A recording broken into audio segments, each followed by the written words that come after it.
I'm driving in my 2016 Ford Fiesta, coming back from the body shop. A despondent deer decided to commit suicide by Ford and ran into the side of my car at full speed.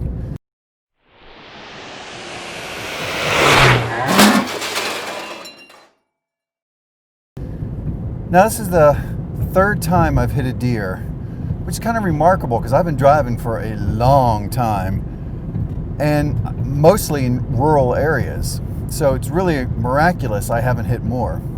The first time I hit a deer was in my 1988 Ford Festiva, which has nothing to do with the Fiesta.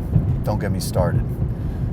A deer had jumped off an embankment and I'd hit him in the front shoulder and spun him around even before his back legs hit the ground. So he's pirouetting on the road. I look in the rearview mirror. He stops spinning, stands in the road, gets his wits, and takes off. It broke my headlight and put a grapefruit-sized dent on my hood, and that was it. The second time I hit a deer was in my 1995 Dodge Neon. It was the first car I ever bought at a public auto auction and the first car I ever flipped. And it was in really great shape, and I did some maintenance and some repairs to it, and then I detailed it, put a really heavy coat of wax on it. I'm driving the car and I see a deer come out of the wood line, so I hit the brakes full on. It's doing a nosedive braking, and by the time I get to the deer, I'm doing about 10 miles an hour, and I just knocked the deer's legs out from under him. He sits on the hood and slides right off onto the road, gets up, looks around, and takes off. The hood was so well waxed, he slid right off. So that was kind of saved by Meguiar's. And then this third time, I was really anxious as to what the insurance company was going to do, if they were going to fix the car or total it. Because if they totaled it, I really couldn't replace it. The car has 148,000 miles on it, and the estimate was $3,500. So I couldn't replace this car for that kind of money. If I went to buy something used, I can't guarantee it was taken as good a care of as I took care of this car. I bought this car brand new. I've done all the oil changes at half the interval that Ford recommends.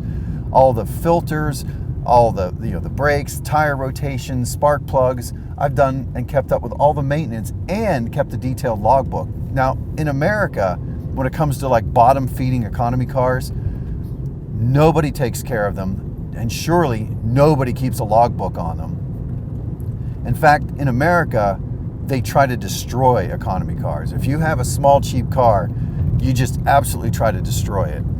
So if I went to buy something used with that kind of money, I can't guarantee the oil's ever been changed or any maintenance has been done at all.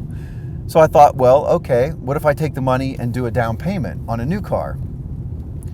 That's when I discovered that this whole segment of the market is disappearing from the American market. The A series or the A-sized car, the subcompact with a stick shift, because I got to have a stick shift. I cannot drive around in an automatic. That's just sick and wrong.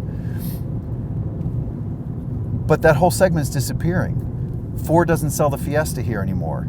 The Chevy Sonic is gone. The Honda Fit is gone this year. The Toyota Yaris is gone this year. The Mazda 2 has been gone.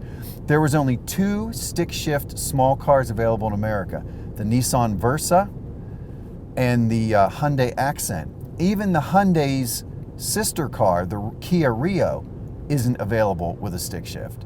So we're down to 2 cars that if I wanted to buy new. So thankfully, they're going to fix this. And now the car's never going to be the same again, but it is what it is. And the reason I'm kind of relieved about that is I have always had an economy car in my fleet. They're cheap to run, cheap to buy, cheap to maintain, cheap to fix, cheap to insure. And that means I can put my money towards my hobby cars. I don't have to spend my money on my daily drivers. But the thing that really surprised me was that whole bottom segment of the American market is gone. And I know they want to replace them with electrics, but that's not going to be any replacement. You're not going to have a stick shift in an electric. You're not going to get 500 miles off a cheap electric, at least not in the near future. If I want to pay $40,000 for a Tesla, maybe. I think I'll wait before I pull out in front of the semi. This guy gonna let me go.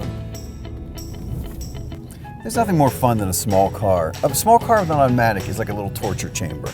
A small car with a stick shift is light and tossable and chuckable. It's like a little sports car. I'm just sorry to see that segment of the market go. I mean, everything changes, nothing stays the same.